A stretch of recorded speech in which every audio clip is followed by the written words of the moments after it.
We live in a time where every smile can be filtered, every fight can be edited, and every family can look perfect with the right caption.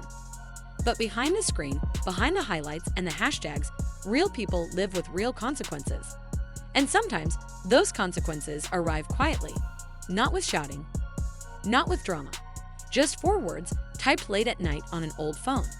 Please come get me. That was all it said, no punctuation, no explanation.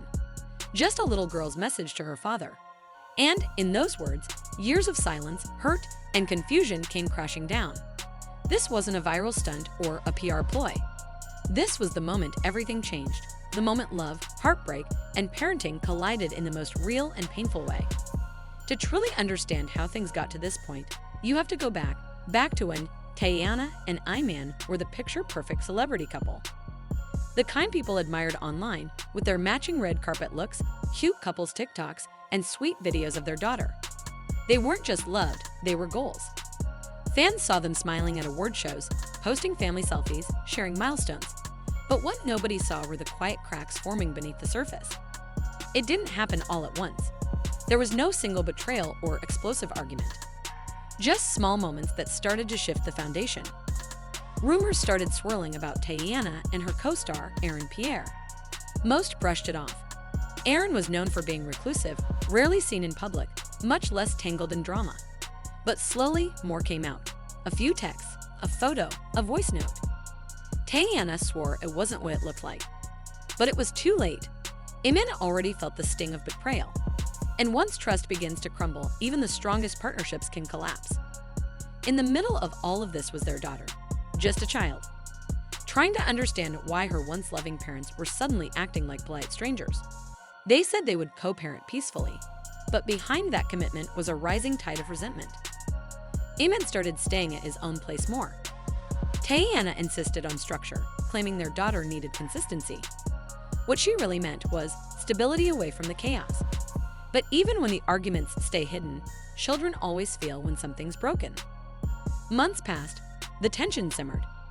Iman wanted more than scheduled visits and brief phone calls. He wanted to be present, to actually raise his daughter, not drop in like a weekend guest. Teyana pushed back, saying his schedule was too unpredictable. To outsiders, it looked like she was putting up walls. And inside those walls, their daughter began to feel trapped. Some said Teyana became more strict. Earlier bedtimes, less screen time, and most noticeably, no more spontaneous FaceTime calls with Iman. If it wasn't scheduled, it wasn't happening. Some praised her discipline. Others whispered that their daughter seemed isolated, cut off from the love of half her family. No one knew how deeply she was struggling until that night. Teyana's house was buzzing with energy. Stylists, assistants, hair products, garment bags, everything in motion for a big industry event. In all that noise and chaos, no one noticed the little girl slip into the guest bedroom. A cousin had left a phone charging. She knew the passcode. She didn't hesitate. With quiet, careful fingers, she typed those words, "Please come get me." Iman was at home, scrolling through photos of her on his phone. Recitals, vacations, birthday cakes. He almost missed the notification. But when he read it, his heart dropped. He called, no answer. He texted over and over. Nothing. Without thinking, he got in his car and drove.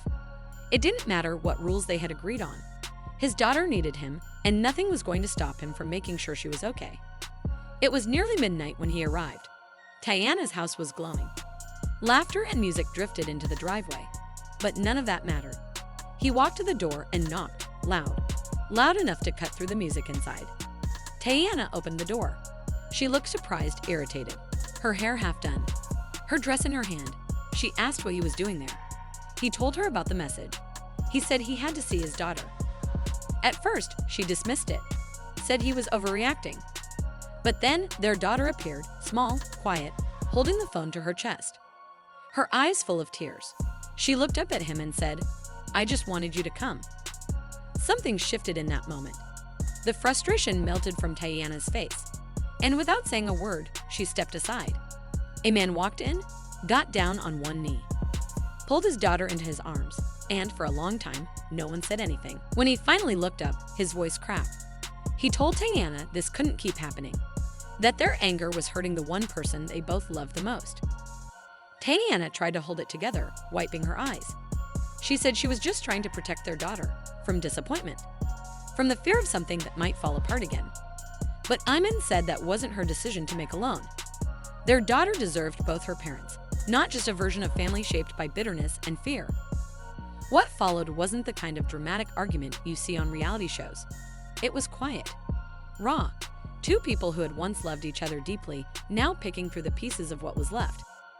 Teyana asked if he could really be consistent.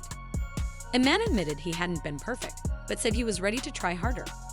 She said she didn't want to give their daughter false hope. He said it wasn't about hope, it was about showing up, even when it's uncomfortable. Their daughter listened to every word. Eventually, Teyana agreed to let Iman take her for the night. No arguments, no rules. Just a silent nod as he carried their daughter to the car. She stood in the doorway, watching them drive away, her face unreadable. By morning, the story had already gone viral. Someone at the party had filmed Iman arriving.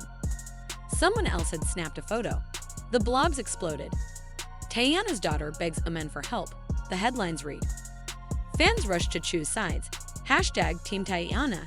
Hashtag Team Iman. Hashtag Put Kids First. Parenting experts weighed in. The debate got loud. But for the two people at the center of it all, the only thing that mattered was what came next. Teyana reached out to Iman. No cameras, no public statements, just a quiet conversation in her living room. She said she didn't want their daughter to feel like she had to pick sides. He said he didn't want her to feel like she had to hide to be hurt. And for the first time in a long time, they agreed. They started therapy for their daughter. A place where she could talk freely. A space to feel seen and safe and understood. It wasn't about who had been right, or who had hurt whom more. It was about healing. Together, they also restructured their custody arrangement, not as a legal obligation, but as a shared promise. Iman committed to being there for the everyday moments, not just the big ones. The school drop-offs, the spelling tests, the bedtime stories. Teyana, despite everything, made space for that to happen. Slowly, carefully, not for Iman, but for her daughter. To the outside world, things looked different. Subtle signs. A co-parenting smile. A shared school event. Fans speculated, were they getting back together? Was this the start of a reconciliation? But maybe that was never the point. Because the truth is, love doesn't always survive the way we expect it to. Sometimes it changes shape. Sometimes the stronger choice isn't staying together. It's learning how to show up for each other in new ways. Those closest to them say something shifted. The tension eased. Their daughter smiled more, laughed louder. She stopped asking why everything felt so hard. There were still disagreements. Old wounds don't vanish overnight. But this time, they made a decision to keep those wounds from becoming their daughter's burden. No more using her as a pawn. No more letting silence do the talking. Just love, in its most quiet and intentional form. And maybe that's the real story here. Not about a scandal or a fall from grace, but about a little girl who reminded two broken parents that showing up with honesty, humility, and love is the most powerful thing they could ever do.